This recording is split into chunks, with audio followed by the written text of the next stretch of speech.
Bismillahirrahmanirrahim. Assalamualaikum warahmatullahi wabarakatuh. Alhamdulillah wassalatu wassalamu ala Rasulillah Muhammad ibn Abdullah wa ala alihi wa sahbihi wa man walah wa ba'd. Fa ya ibadallah usi nafsi wa iyyakum bi taqwallah faqad fazal muttaqun fala tamutunna illa wa antum muslimun. Faqala ta'ala ya ayyuhalladzina amanu taqullaha haqqa tuqatih wa la tamutunna illa wa antum muslimun. Keluargaku sekalian yang terhimpun di dalam Pertagas, Pertamina Gas, kita mengawali dengan bermohon kepada Allah semoga siapapun yang berada di ruangan ini atau terhubung dalam kajian ini, semoga senantiasa dijaga, diberkahi dan dilindungi dalam kebaikan oleh Allah Subhanahu wa taala. Kita doakan yang bertugas di luar kota. Tadi saya dengar info juga Pak Direktur sedang di Semarang. Semoga giatnya dimudahkan oleh Allah dan semoga diberikan keberkahan. Ada satu bagian yang penting amanat Nabi di hadis Muslim pada satu sifat kepemimpinan. Bahwa di antara sifat pemimpin dan yang dipimpin itu harus selalu membangun kekompakan dengan nilai cinta dan doa. Ini yang sering dilupakan. Nabi pernah menyampaikan dan penyampaian ini, hadis ini didokumentasikan oleh Imam Muslim dalam satu kalimat yang singkat, padat tapi mengikat. Khiyaru a'immatikum man tuhibbunahu wa yuhibbunakum. Pemimpin yang baik itu adalah pemimpin yang kalian mencintainya dan ia pun mencintai kalian. Nah, membangun cinta itu salah satu jembatannya dengan doa.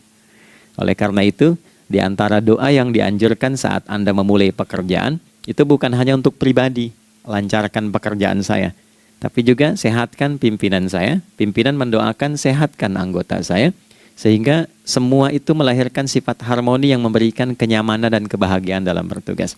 Nah, izinkan saya mengawali dengan itu dulu, karena itu di antara sunnah yang seringkali terlupakan. Sehingga bekerja itu lebih banyak dilakukan dengan tekanan menyelesaikan tugas dibandingkan dengan rasa cinta untuk bisa memberikan nilai ibadah di dalamnya. Yang kedua, semoga sholat kita diterima oleh Allah Subhanahu wa taala.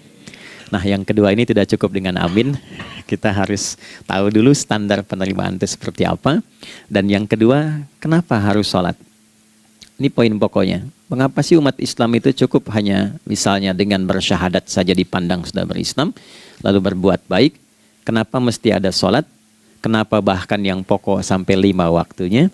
Dan jumlah rakaatnya pun diatur sedemikian rupa sampai teknisnya pun dijelaskan dengan rinci. Saking rincinya, bila ada yang menyimpang dari rincian itu, maka dianggap sholatnya tidak sah dan mesti diulang. Shallu kama ra'aitumuni usalli. Sholatlah kalian seperti kalian persis melihat aku menunaikan sholat. Dan dalam sholat inilah kemudian ada sanad yang tersambung secara ketat sampai-sampai dalam hadis Muslim nomor hadis 397. Demikian di Al-Bukhari juga diabadikan di nomor hadis 757 oleh sahabat Abu Hurairah. Sanadnya tersambung kepada Khalad bin Rafi Az-Zuraiqi, seorang yang sholat di samping Nabi tapi bermasalah sholatnya.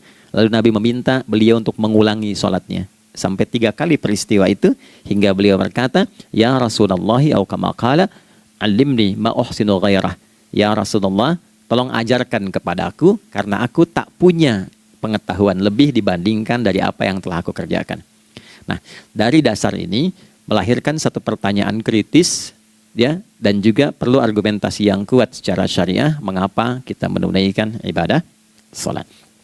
Baik teman-teman sekalian, karena waktu kita sangat padat ya, kita manfaatkan sebaik-baiknya. Saya mohon izin kajian kita akan lebih fokus kepada inti materi sehingga manfaatnya lebih banyak kita dapatkan. Salat satu-satunya amalan di dalam Islam yang mencakup 4 bagian pokok dalam beragama. Jadi ketika seseorang menetapkan dirinya beragama dan ciri satu nilai agama itu bernilai benar, ya, dalam nanti kalau kita mau komparasikan atau kita riset, itu ciri pokoknya ada 4. Satu, ada aspek namanya aspek keyakinan, ya, tauhid atau akidah. Nggak mungkin kan beragama kalau nggak yakin. Ya, karena itu pasal 29 ayat kedua itu mengandung nilai keyakinan. Negara menjamin kemerdekaan tiap-tiap penduduk untuk memeluk agamanya masing-masing dan beribadah menurut agama dan kepercayaannya itu. Ya, jadi nggak mungkin kita bisa menghasilkan nilai kepercayaan dan ibadah kalau tidak ada unsur keyakinan. Atau bahasa kitanya disebut dengan iman. Ya, iman itu nanti juga dipaku dalam setiap nilai kebangsaan di konteks Negara Kesatuan Republik Indonesia. Ini yang paling membahagiakan. Jadi mau jadi pegawai apapun itu syarat, ya, salah satu syarat yang melekatnya beriman dan bertakwa kepada Tuhan Yang Maha Esa, gitu kan?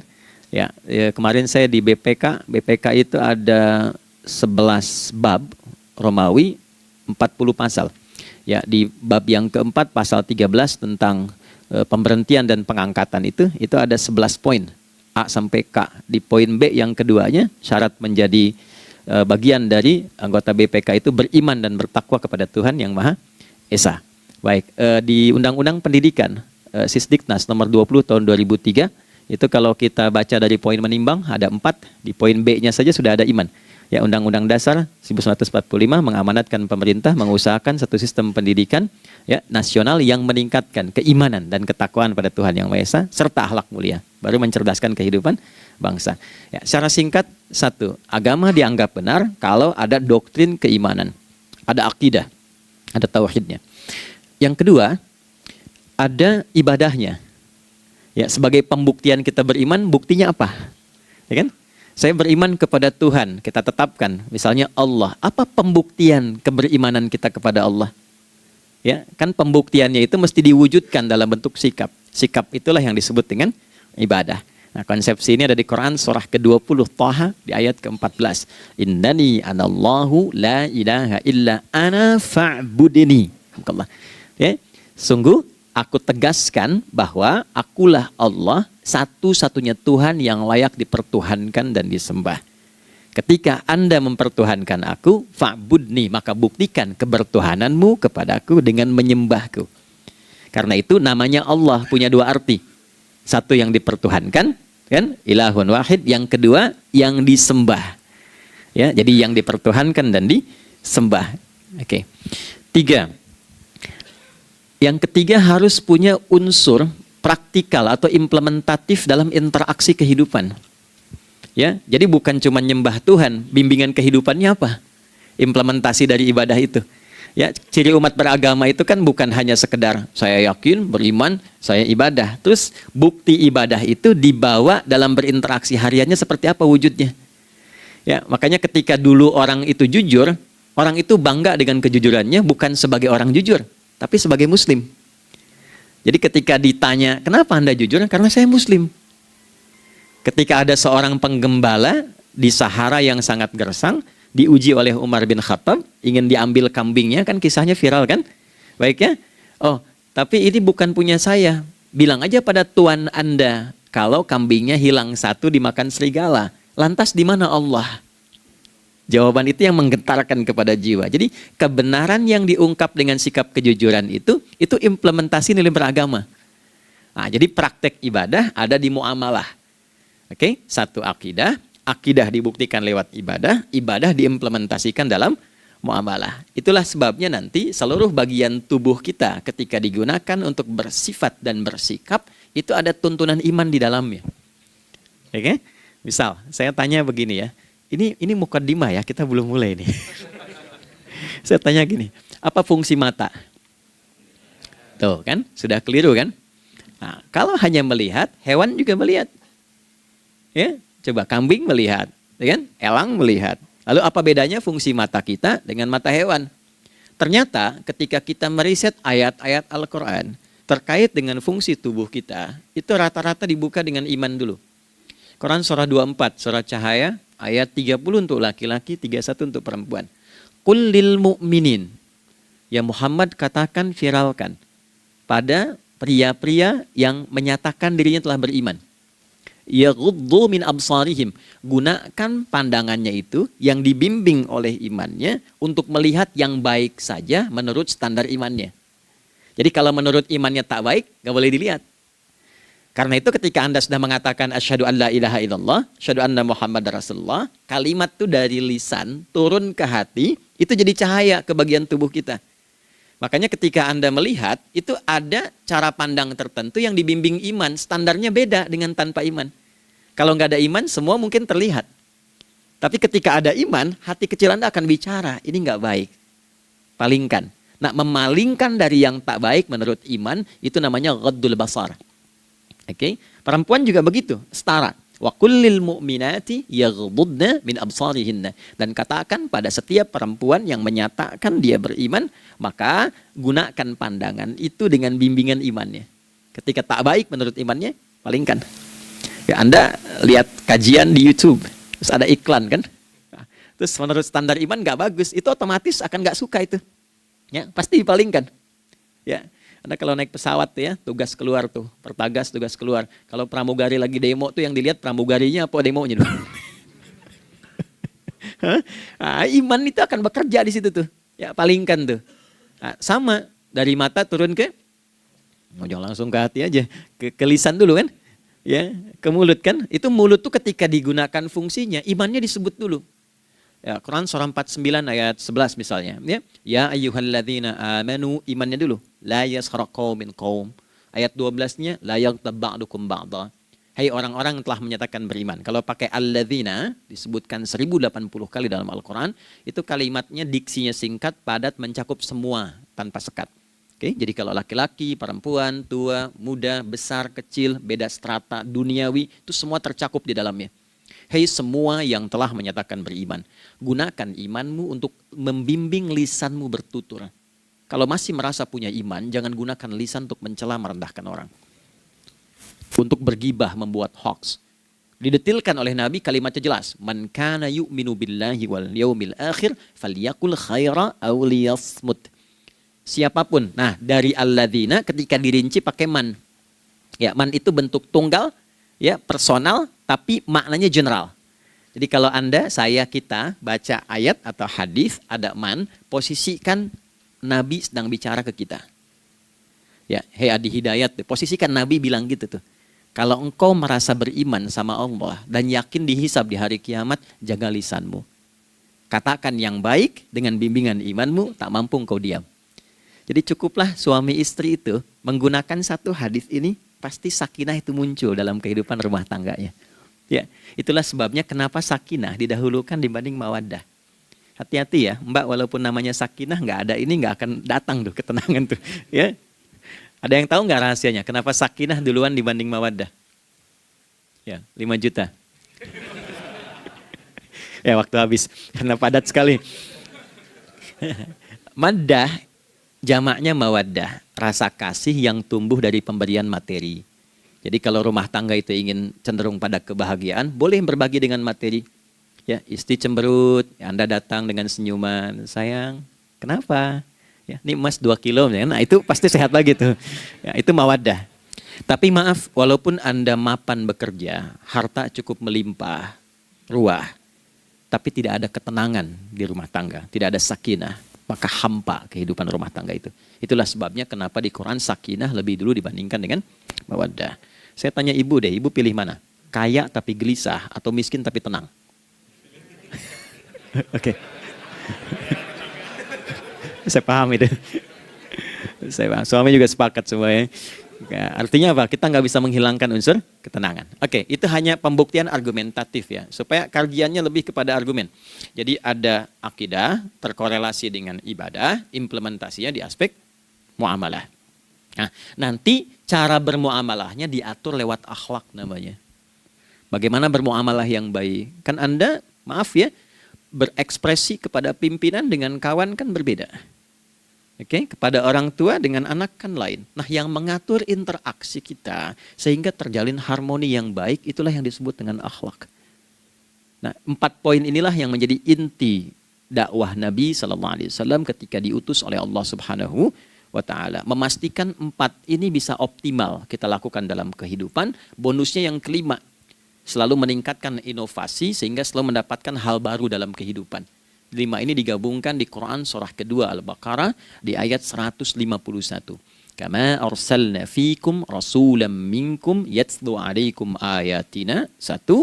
Oke, wa yuzakkikum. 2. Akhlak. Wa yuallimukumul kitaba. 3. Wal hikmah. 4. 5. Wa yuallimukum ma lam takunu ta'lamun. Kelima-limanya ini digambarkanlah dalam bentuk ibadah yang melatih kita sebagai pondasi awal menuju dan memantapkan 5 hal ini, yaitu sholat. Itulah sebabnya kenapa sholat yang pokok dilakukan 5 waktu dalam sehari untuk mewujudkan 5 hal ini dalam kehidupan, dan satu-satunya ibadah yang mengumpulkan 5 aspek ini dalam prakteknya hanya sholat. Hanya sholat. Oke, mari kita detilkan, kita rinci, dan di sini kita akan mulai kajian kita. Yang tadi mukadimah ya. Baik, kita punya 30 menit. Wah, padat sekali. Bismillahirrahmanirrahim. 1. Salat adalah perwujudan iman seorang hamba. Karena itulah kalimat salat pertama kali disebutkan dalam Al-Quran, itu letaknya setelah kalimat iman. Al-Baqarah ayat 3. Alladzina yu'minuna bil ghaibi wa yuqimunas shalah. Orang-orang yang telah menyatakan beriman dan konsisten menjaga imannya. Beda alladzina amanu dengan yu'minun. Amanu telah beriman. Tapi kalau dia komitmen dan konsisten terus menjaga imannya sampai saat dia berpulang pada Tuhannya, maka berubah nanti bentuknya kalau di bahasa Arab jadi mudhari'. Ya, di bahasa Inggris kan tuh punya 3 arti. Present, continuous, and future.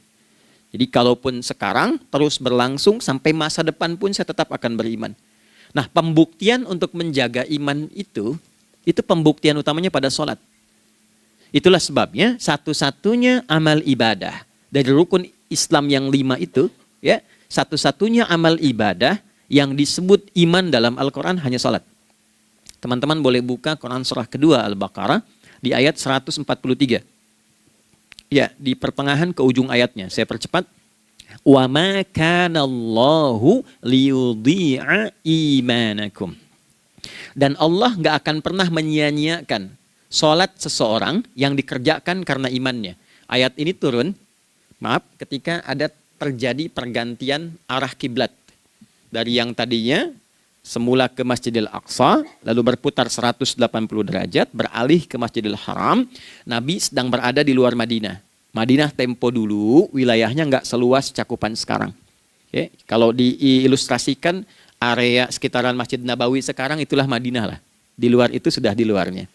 Nah, Nabi sedang sholat, riwayatnya banyak menyebutkan, ada yang mengatakan zuhur, ada asar, ada maghrib. Di pertengahan itu turunlah Al-Baqarah ayat 144. Qad nara taqalluba wajhika fis sama' falanuwalliyannaka qiblatan tardaha fawalli wajhaka syatral masjidil haram. Maka berputarlah dengan turunnya ayat ini 180 derajat menghadap ke arah Masjid Al-Haram. Problemnya adalah ketika Nabi dan pengiring beliau kembali ke Madinah, area Masjid Nabawi, kan nggak semua masyarakat ikut. Maka virallah informasi itu bahwa kiblat telah beralih ke kiblat awal, yaitu Ka'bah Al-Musyarrafah. Maka penduduk panik pada saat itu. Status sholat kami yang tadi dikerjakan bagaimana? Karena sudah nggak bisa diulang, sudah pindah waktu. Maka turunlah kemudian firman Allah yang Al-Baqarah 143 itu, wa ma kana Allahu liyudhi'a imanakum. Karena engkau mengerjakan sholat itu dengan imanmu, maka Allah nggak menyia-nyiakan imanmu itu.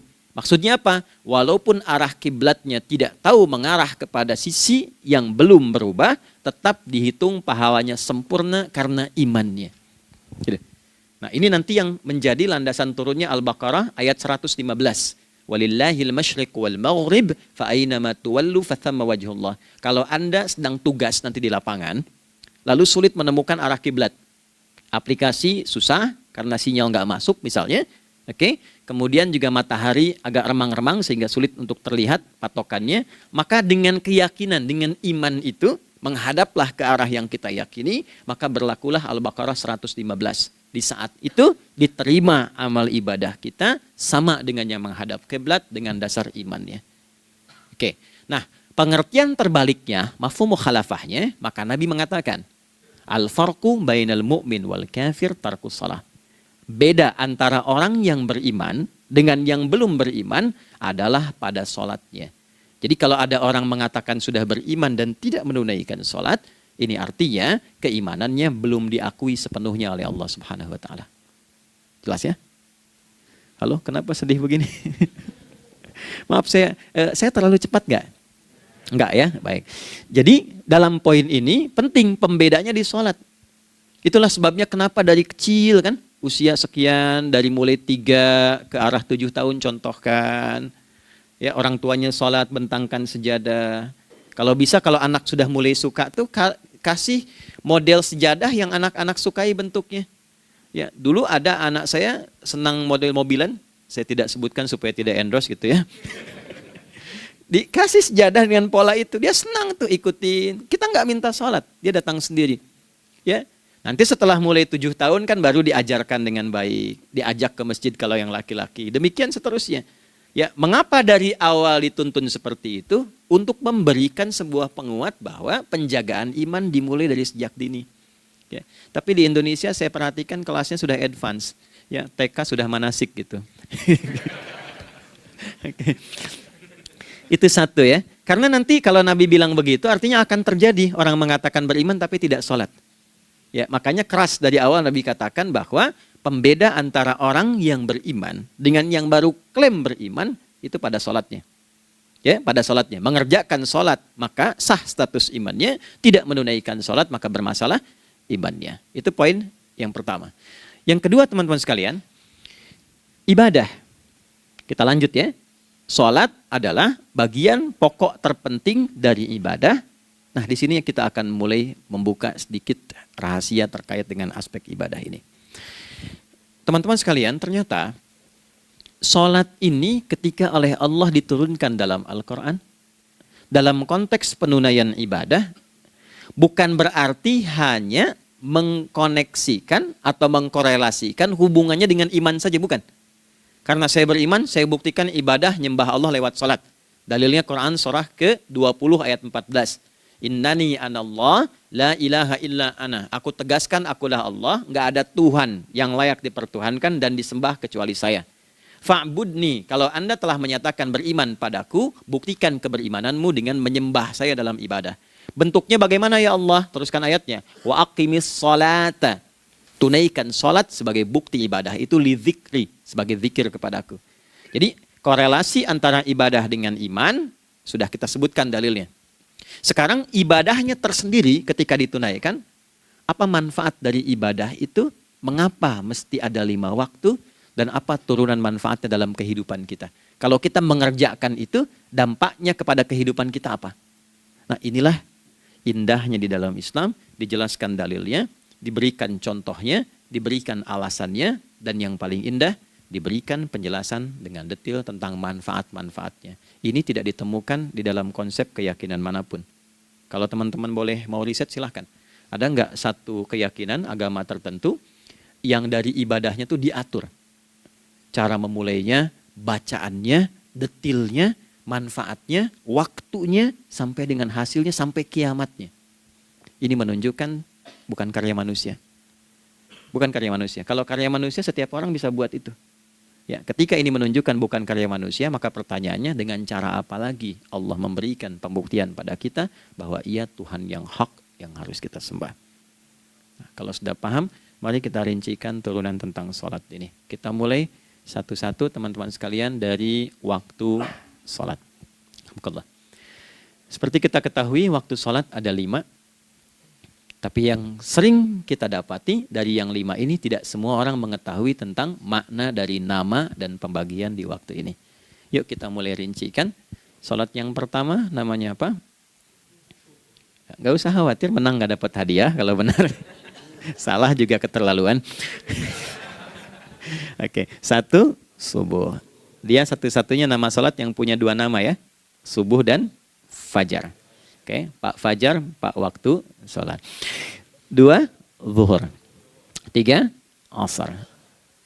4, maghrib. 5, isya. Oke, rumus hitungannya 24, 4, 3, 4. Ya. Rumus bilangannya 24, 4, 3, 4. Kalau mau tanya nomor koneksi dengan Allah, 24, 4, 3, 4, 2 subuh, 4 zuhur, 4 asar, 3 maghrib, 4 isya. Oke, pertanyaannya, apa artinya nama itu? Selama ini jangan-jangan kita hanya tahu namanya tapi tidak memahami maknanya. Itu poinnya. Oke, sekarang mari kita mulai. Izin saya tidak punya kemampuan untuk menuliskan, ya, karena memang saat ini terbatas. Tapi kalau diperkenankan bisa kita coba uraikan sedikit. Baik. Ya, bismillah, jazakallah khair. Mohon fokus baik-baik karena waktunya tinggal 21 menit lagi. Izin saya pastikan dulu ya supaya terlihat dengan baik. Ibu kelihatan di sana? Bagus. Saya kira tuh hanya di Sumbawa Barat. Ternyata di Pertagas pun perempuan-perempuannya imannya luar biasa. Maksudnya belum saya tulis sudah kelihatan. Imannya luar biasa. Oke, kita mulai dari yang pertama ya. 5 waktu sholat. Kita mulai dari 1 dulu. Subuh, teman-teman saya turunkan dulu ya. Izinkan saya tulis pakai bahasa Arab dulu supaya gampang. 1, dia punya 2 nama. Yang ke Arab ya. Kalau yang gini angka Hindi. Anda yang di admin di komputer pasti tahu. Ada Fajr.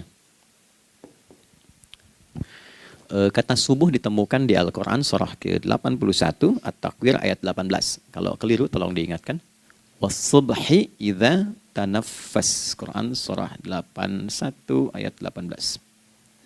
Ya. Nggak usah di ilmu utak-atik ya. Oh ini kenapa 81 kalau dibalik 18? Itu cocok logi. Abaikan aja itu. Ya. Fajar agak banyak di Quran terkait dengan nama sholatnya ada di Quran surah ke-17 di ayat 78. Aqimis salata liduluki syamsi ila ghasaqil laili wa qur'anal fajr. Inna qur'anal fajri kana masyhuda. Yuk kita mulai ke maknanya dulu. Ingat rumusnya ya. Rumusnya ini selalu begini rumusnya. Aqidah selalu punya korelasi dengan ibadah. Ibadah selalu punya korelasi dengan muamalah, interaksi harian kita. Muamalah hiasannya adalah akhlak. Nah, barulah kemudian di sini muncul inovasi dalam kehidupan, hal yang baru. Hidup ya, yang mengacu pada 2 kebahagiaan yaitu dunia dan akhirat. Ya, konsepsi ini nanti ditemukan di Quran surah ke-2 Al-Baqarah ayat 201 dan menjadi doa paling favorit umat Islam Indonesia saat ini. Rabbana atina fid dunya fil akhirati. Oke, ya cukup. Subuh. Ini rumus dasarnya. Dari akidah kita beriman, pembuktian imannya lewat ibadah sholat. Apa hubungan sholat dengan aktivitas harian kita? Subuh asalnya terkolerasi dengan kata asbah. Oke? Asbah itu asalnya sesuatu yang sudah siap dengan rencana yang matang. Baik, orang Arab tuh kalau bertanya begini, kaifa asbahta ya akhi? Kaifa asbahti ya ukhti? Bagaimana kabarmu di pagi ini? Itu bukan hanya nanya kabar kesehatan. Beda dengan kaifa haluk, beda. Ya, itu bertanya bagaimana kabarmu hari ini, aktivitasmu bagaimana? Lancar, sudah siap, planning bagus, dan sebagainya. Ya, itulah sebabnya ketika Allah bersumpah dengan awal waktu, penandanya adalah planning kegiatan. Ya, was-subhi, dan aku bersumpah demi waktu subuh, awal mula untuk berkegiatan, idza tanafas, apabila sudah mulai bergerak, bersamaan dengan nafas yang keluar itu, maka sudah jelas rencana yang dibuat. Ya, jangankan kita, semua alam itu, semesta itu seluruhnya bukan hanya bertasbih, tapi beraktivitas dalam tasbihnya. Di waktu subuh, matahari sudah mulai bersinar kan? Ya, dan sinarnya mengambil manfaat loh. Mengandung nilai manfaat, memecah keheningan malam dan menghilangkan kegelapannya. Gelap mulai hilang, datang kemudian sinar yang memberikan kita bimbingan untuk beraktivitas. Tumbuhan dimulai waktu itu sudah mengeluarkan oksigen, menyerap karbon dioksida. Saya waktu di Utrecht, di Delft di Belanda, ya, saya coba ingin membuktikan. Kan adzan nggak terdengar keluar ya. Jadi sebelum waktu subuh itu saya keluar, kebetulan flatnya waktu itu dekat area hutan yang agak rimbun, enak gitu, udaranya bagus. Itu sebelum subuh terasa karbon dioksida. Walaupun cuma beda hampir 1 menit. Tapi begitu masuk waktu subuh, keluar kesegaran yang luar biasa. Oksigen yang keluar. Ya, Jadi kan nggak mungkin kalau kuasa Allah tuh nggak mungkin terjadi seperti ini kalau bukan kuasa Allah Subhanahu wa taala. Tapi poinnya adalah yang bicara begini Quran. Nah, sekarang yang ingin saya katakan adalah alam semesta dalam konteks seperti matahari, kemudian tumbuhan, binatang, ayam bahkan mulai berkokok, punya planning yang teratur. Masa kita makhluk yang dihisab tuh nggak teratur? Nggak punya perencanaan? Maka subuh itu mengajarkan kepada kita, jangan sampai ada orang Islam yang punya keimanan, lalu menunaikan sholat, diajarkanlah oleh Allah, setiap masuk subuh itu harus punya agenda yang jelas. Planning yang terukur. Jangan terjadi mengaku muslim, beriman, tapi nggak jelas perencanaan hidupnya. Jam 7 mau di mana? Jam 8 kerjakan apa? Anda dari sini ketemu 7 ke 4, atau setengah 8 ke setengah 5, 8 jam kerja. Oke, berangkat jam berapa? Petakan di jalan macetnya di sebelah mana? Ukur sampai kantor tiba jam berapa? Apa yang mau dikerjakan di kantor? Itulah Islam, itulah subuh. Sehingga tidak ada satupun orang Islam di era Nabi mengajarkan beraktivitas kecuali terukur dan teratur. Bahkan Nabi memulai itu evaluasinya di malam hari. Sehingga turun di antara surah Al-Insyirah itu ada ayat yang tegas mengatakan di ujungnya, فَإِذَا فَرَغْتَ فَانْصَبْ. Evaluasi yang telah berlalu di malam hari. Evaluasinya menyeluruh sampai ke zikirnya. Dicatat nih. Ya, aku hari ini secara spiritual itu, mohon maaf, sholat jamaahnya berapa waktu tuh? Dari 5. Oke? Misalnya dari 5 itu cuma 4, berarti koreksi ada yang kurang. 1. Ya. Yang kedua, secara intelektual sudah berapa bacaan yang dibaca saat ini? Ilmu yang ditingkatkan, mensyukuri anugerah akal dan sebagainya. Bekerja sempurna enggak? Turunkan ibadahnya bagaimana? Ketika ada yang kurang, istighfari. Ya, sebagai seorang ayah, ada nggak sesuatu yang salah yang dilakukan belum sempurna? Sebagai seorang ibu, anak dan sebagainya, istighfar. Itulah sebabnya sebelum tidur Nabi ajarkan istighfar. Yang kita tahu 70 kali kan, 100 kali. Yang saya tanya, 1 ke 70 itu istighfar apa saja? Apakah hanya bilangan di lisan? Atau dari lisan diingatkan oleh pikiran, ditembuskan ke hati? Istighfar sebagai seorang ayah yang kurang maksimal melihat anak dengan baik.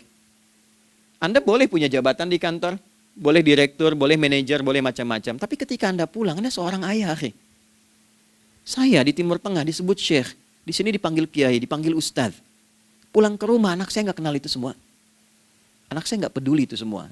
Belum pernah seumur-umur saya mengajar, lalu saya pulang, anak saya menunggu depan pintu dan memanggil, kiai. Tidak ada.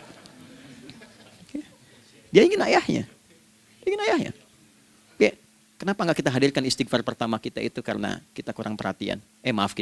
Kurang perhatian kepada anak misalnya. Saya kalau pulang tengah malam dan semua tertidur, saya lihat satu-satu. Perbaiki cara tidurnya, doa, lihat satu-satu, minta ampun sama Allah. Dan ya kadang sebelum mengalirkan air mata kita nggak bisa tidur karena nggak tahu nanti ketemu lagi nggak di akhirat. Itu poin yang paling penting. Nah, jadi istighfar pertama itu untuk diri kita ketaatan pada Allah. Untuk diri kita sebagai anak pada orang tua. Sebagai suami punya tanggung jawab istri atau sebaliknya. Demikian seterusnya. Nah itu kalau sudah kita bisa lakukan, dievaluasi, direncanakan besoknya. Fa'idha faraghta fansab. Direncanakan lagi yang berikutnya, besok mau ngapain, tulis malam. Kalau kita biasakan begitu tidurnya enak. Karena nggak ada beban, damai hidupnya. Dengan teman damai kalau ada perselisihan sebelum tidur. Ya.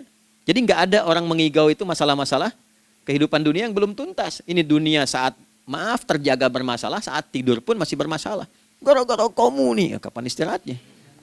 Ya. Nah, ketika kita bangun dari subuh itu, maka rencana yang sudah kita siapkan itu, teman-teman sekalian, dibawa menghadap Allah supaya minta kemudahan, minta kelancaran, minta pendampingan, minta bimbingan. Itulah sebabnya kita dipanggil sholat di awal waktu. Supaya rencana yang sudah kita siapkan itu minta taufiknya, persetujuan dan perlindungan dari Allah. Inilah yang menjadikan rahasia umumnya para sahabat memulai berkegiatan sejak dari masjid. Teman-teman boleh riset deh, hadis-hadis tentang sholatnya sahabat dan kaitannya dengan syuruk dan pekerjaan. Rata-rata memulai dari masjid. Mereka tungguin, evaluasi, begitu siap, syuruk, minta sama Allah, berangkat. Saya mau kasih satu rahasia ya. Boleh jadi ijazah tapi ini diantara kita aja ya. Anda boleh lakukan, berangkat ke masjid itu dengan baik. Terus minta misalnya, ya Allah, kau perintahkan aku untuk berikhtiar, sekarang aku lakukan. Kau perintahkan aku untuk merencanakan, sekarang aku ikhtiarkan. Mohon lindungi, mudahkan, dan berikan bimbingan terbaik untuk mendapatkan hal yang wajar, halal, baik, dan kau ridhoi. Anda berangkat. Pulang, sebelum nyampe rumah, mampir dulu ke masjid. Masjid terdekat dari rumah aja. Sholat 2 rakaat, situ. Ya, sholatnya bisa sholat wudhu, tahiyatul masjid, dan sebagainya. Setelah itu pulang. Doa dulu habis sholat, ya Allah, aku telah berikhtiar seperti apa yang telah engkau perintahkan. Sekarang aku memohon rizki darimu seperti apa yang telah engkau janjikan. Kalau dengan semua ikhtiar ini belum cukup menurunkan rizki darimu, maka mohon tunjukkan padaku saat ini dengan cara apa lagi aku mesti berikhtiar. Oke? Silahkan Anda pulang dengan suasana itu ke rumah. Dan lihat apa yang terjadi. Rasakan bedanya, bedakan rasanya, dan pasti terasa bedanya. Gak ada kesan yang lain pada jiwa. Jadi yang dibawa ke rumah itu bukan aura kantor. Bukan aura jalan yang macet. Tapi ada ketenangan, kenyamanan, dan kenikmatan. Kalau teman-teman mau pakai sunnah sahabat ini dalam dunia pekerjaan, dan Anda lakukan coba sehari ini saja, rasanya pasti beda. Ya, ini bagian pertama. Nah, ketika kita ingin datang menghadap Allah, dan mulai membawa rencana kita, kan perlu isyaratnya kan, kapan dimulai? Gak bisa tiba-tiba saya bangun jam 3 langsung sholat subuh, kan tidak begitu. Ya kan? Mesti ada satu sinyal dulu, yang dari sinyal itu ada feedback pada diri kita untuk merespon, gitu kan? Nah, pancaran respon atas sesuatu yang memancar akibat satu hal yang terjadi, kalau di gaya itu kan kalau ada gaya gerak, gaya dorong kan? Ya, kalau nggak salah F1 sama dengan F2 kan? Nah, gaya gerak sama dengan gaya dorong. Geraknya dikit, bunyinya kecil kan? Kencang bunyinya. Kencang. Terus ada F berbanding lurus dengan P, hukum Pascalnya. Gaya berbanding lurus dengan tekanan, kan? Semakin banyak gaya semakin tertekan. Nah, respon yang muncul ketika ada satu misalnya gaya, tapi responnya sifatnya materi sifatnya. Ya, misal kalau Anda mau mengebor air, kan? Kemudian keluar terpancar tuh dari bawah itu keluar misalnya air. Nah, itu namanya infajar. Infajar. Dalilnya Quran surah kedua ayat 60. Wa idzistasqa Musa liqaumihi faqulna idrib bi'asakal hajar fanfajarat minhu 12 aina. Nabi Musa kata Allah itu kaummu 12 suku minta mata air. Dan enggak tanggung, setiap sukunya minta satu, katanya supaya enggak rebutan. Maka Allah firmankan, pukulkan tongkatmu yang kayu. Lihat diksinya detil sekali. Pukulkan tongkatmu yang kayu ke batu itu, maka batu itu akan terbelah dan mengeluarkan pancaran 12 mata air. Ya, tongkat kayu dipukulkan ke batu, batunya yang hancur. Karena Musa seorang nabi, gitu kan? Anda punya tongkat emas, pukulkan ke batu, maka keluar 12 air mata. Gitu kan? Nah ini, infajar. Kalau respon yang keluar itu respon buruk. Misal dalam nafsu, kan suka ada trigger ya yang memancing respon terus nafsu keluar kan? Ya, apa saja itu? Lihat gambar yang nggak bagus, nafsu keluar, itu kan? Lihat sendal bagus, nafsu keluar, macam-macam ya. Nah itu fujur namanya. Fujur. Hurufnya masih sama, cuma bentuknya berbeda. Fa, jimnya masih ada waw, ada ra-nya. Fujur. Quran surah 91 di ayat 7 sampai 10, wa nafsi wa ma sawwaha fa alhamaha fujuraha wa taqwaha. Fujur tembus ke nafas, nafas memerintahkan yang buruk disebut su. Nafas ketemu su jadi nafsu. Makanya nama lain fujur itu nafsu. Dalilnya Quran surah 12 ayat 53. Wa ma ubarni'u nafsi innan nafsa la'ammaratun bisu. Ya, la'ammaratun bisu'i illa ma rahimah rabbi. Oke, nafas ketemu su. Teruskan. Tapi kalau pancarannya pada sifat yang baik. Oke? Membelah sesuatu yang gelap menjadi baik, terbuka, memancarkan respon panggilan yang baik, maka berubah katanya menjadi fajar. Oke? Matahari diperintahkan oleh Allah, diperintahkan membelah kegelapan malam. Keluarlah sinar pertamanya, disebutlah fajar. Kenapa? Karena ada respon kebaikan keluar darinya. Baik, perhatikan baik-baik. Quran surah kedua, ayat 187. Wa kulu washrabu hatta yatabayyana lakumul khaytul abyadu minal khaytil aswadi minal fajar. Itu untuk matahari. Kita lagi tidur enak-enak, sudah nyiapin rencana malam-malam. Tiba-tiba ada panggilan. Allahu Akbar, Allahu Akbar. Itulah tandanya hati kita mengkonfirmasi iman kita dalam diri kita. Cepat, sudah adzan. Pernah begitu? Nah, konfirmasi itulah dalam bahasa lain yang disebut dengan fajar namanya. Datang. Jadi waktunya matahari membelah disebut dengan fajar, konfirmasinya pun disebut dengan apa? Fajar. Ya, jadi bersamaan waktunya dengan dua hal itu. Datanglah panggilan. Itu yang dimaksud Quran, hubungan iman dengan konfirmasinya sampai ke sholatnya ada di Quran surah 8 ayat 2. Innamal mu'minuna iman. Alladzina idza dzukirallahu adzan. Wajilat qulubuhum iman. Jadi begitu ciri iman itu ada dalam jiwa, dipanggil lewat adzan, kan? Allahu Akbar, langsung merespon, ya Allah sudah adzan. Walaupun setelah adzan ada lagi getaran, baru adzan belum qomat gitu kan. Nah, misal ya. Nah, tapi inilah fajar. Jadi maksudnya rencana Anda ini agak jarang dibahas ya. Mohon maaf, ilmu ini agak jarang. Jadi jangan Anda bilang saya bid'ah, bukan. Ya, bukunya ada, referensinya ada. Cuman karena jarang dikaji, jangan sampai kekurangan pengetahuan menghukumi yang tahu jadi salah gitu. Ini poinnya. Jadi saya kalau bahas satu masalah, itu bukunya saya kumpulkan. Tafsir awal sampai akhir yang ada apa, buku-buku tentang sholat apa, baru kita keluarkan. Jadi bagian topik-topik tertentu yang dibahas. Problemnya ketika membahas tentang ibadah cuma dua. Satu tentang bacaan, doanya apa. Yang kedua tentang gerakan, bagaimana mengerjakannya. Yang ketiga jarang dibahas hikmahnya apa. Padahal rumus dalam ibadah itu dalam fikih tiga-tiga mesti dipakai. Ini Quran surah kedua ayat berapa? Ayat 129. Rabbana wab'ats fihim rasulan minhum yatlu 'alaihim ayatika ini wa yu'allimuhumul kitaba ini wal hikmah ini. Barulah kita mendapatkan sesuatu yang baru. Ya. Ini wa yuzakkikum dan di 151 Al-Baqarah wa yu'allimukum ma lam takunu ta'lamun. Jadi ini bukan ilmu yang baru, bukan, belum tahu saja. Jadi selama ini yang kita kerjakan jangan sampai terbatas pada ritualnya saja untuk mencukupkan ini. Hubungan ritual dengan ini apa gitu. Ya, jadi subuh ini mengkonfirmasi bahwa ada satu keteraturan dalam kegiatan kita. Ya, alhamdulillah. 2, siang. Oke, setelah subuh, fajar, salat apa? Zuhur. Oke, saya tanya pada Anda, zuhur itu artinya apa? Sudah, cukup katakan Allahu a'lam. Waktunya terbatas ya. Nah, sahabat ditanya nggak tahu Allahu a'lam. Anda sahabat bukan, tabi'in bukan. Zuhur. Waktu tinggal 4 menit lagi. Oke, teman-teman kalau kita jeli, ini kan sholat dikerjakan di siang hari kan?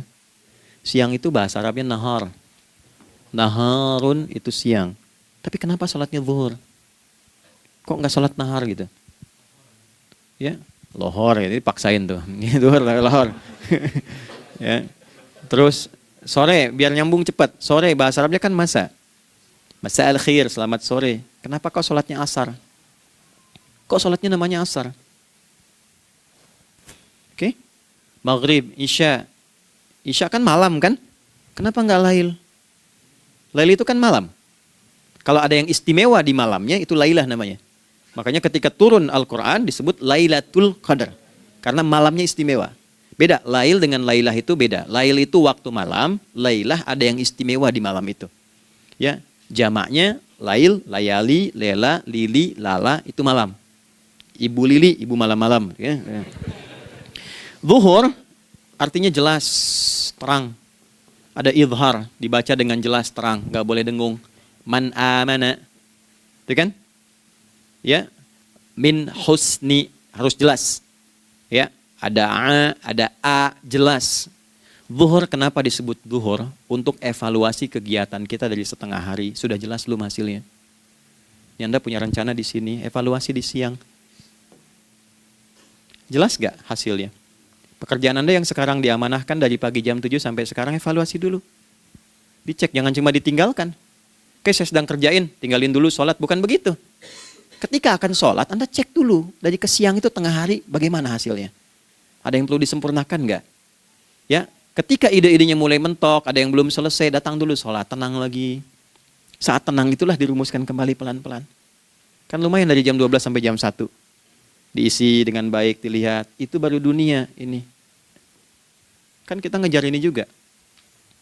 Karena nanti ayat 200-nya, ada yang cuma ngejar ini. Wa minan nasi may yaqulu rabbana atina fid dunya. Bukan, kalau nggak hafal diam aja.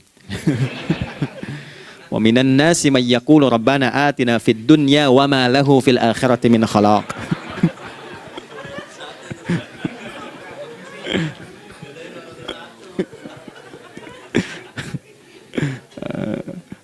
Paham kan?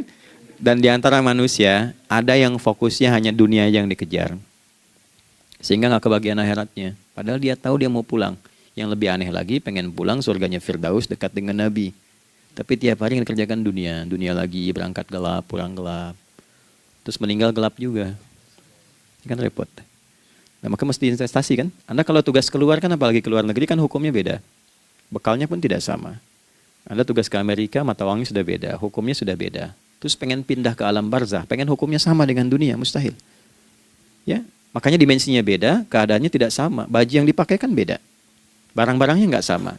Makanya disebut telah meninggal dunia, meninggalkan semua yang melekat pada dunia. Pindah ke alam lain, persiapan menuju titik akhir yang tidak ada ujungnya lagi. Nggak ada pembuka lagi. Jadi sudah ujung begini, nggak ada ruang lagi yang lain. Itu akhirat namanya.